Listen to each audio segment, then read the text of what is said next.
दोस्तों स्वागत है आपका एम्पलीफायर टेक्निक में। दोस्तों ये आपके सामने एक एम्पलीफायर रखा हुआ है। इसे रिपेयर तो मैंने कर लिया है, लेकिन काफ़ी मशक्क़त करनी पड़ी। दोस्तों इस एम्पलीफायर में यहाँ पे जो लगता है मॉसफेट ये ख़राब था। आईसी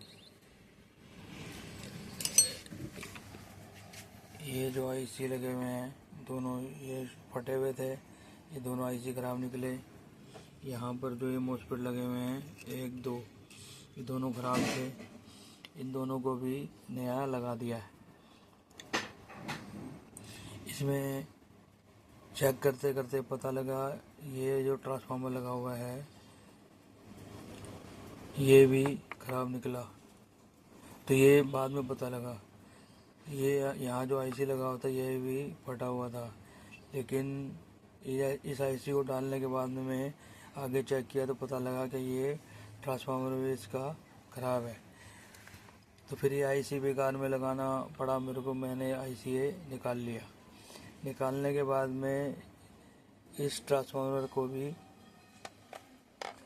ख़त्म कर दिया और इसके लिए मेरे को अलग से दो सप्लाइयाँ लगानी पड़ी। उसके लिए एक अडोप्टर ये रहा और एक ये रहा।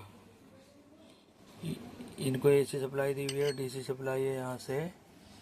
यहाँ पे मैंने तार इकट्ठी कर दी और ये जो सप्लाई है दोनों यहाँ पर जो शर्तें ये ट्रांसफार्मर पूरी करता था वो शर्तें इन अडोप्टरों के थ्रू करवा दी। तो इससे ये एम्पलीफायर ऑन हो गया और काम कर रहा है। तो किसी भी एम्पलीफायर को चालू करने के लिए दिखता कुछ है, प्रॉब्लम कुछ और निकलती है, लेकिन कोशिश करने से कामयाबी भी मिल ही जाती है। तो ये ट्रांसफार्मर आपके पास भी कभी ख़राब निकल सकता है। तो उसके लिए इसकी कंडीशन को समझकर अलग से सप्लाई देकर हम इस एम्पलीफायर को चालू कर सकते हैं, क्योंकि इसमें ये मॉसफेट लगा चुका, ये आईसी लगा चुका, ये छोटे वाले आईसी लगा चुका। इसकी यहाँ पर कुछ रेजिस्टेंस ख़राब थी, जली हुई थी, वो सब मैंने लगा दी। मेहनत हो चुकी है। अब इसको ना वापस दे सकते ना ये सामान निकालने में डबल मेहनत कर सकते।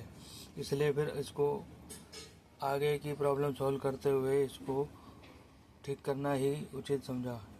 अब ये एम्पलीफायर बिल्कुल ओके है। इसको हमने लोड टेस्ट भी कर लिया है। ये जो है इसकी ये जो तार लगी हुई है ये जा रही है, ये देखो ये लोड टेस्ट के लिए बना रखा है कॉइल या रेजिस्टेंस समझ सकते हो।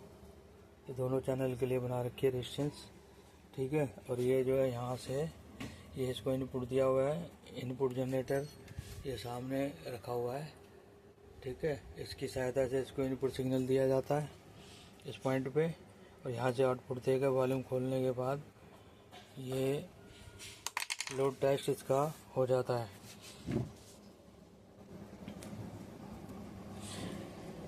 बहुत से सब्सक्राइबर कमेंट करते हैं कि इस कॉइल से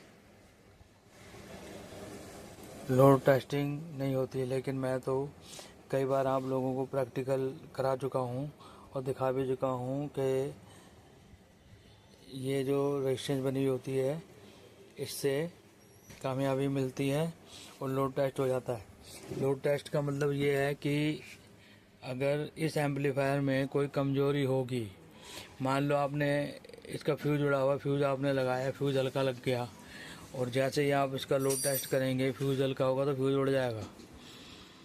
मतलब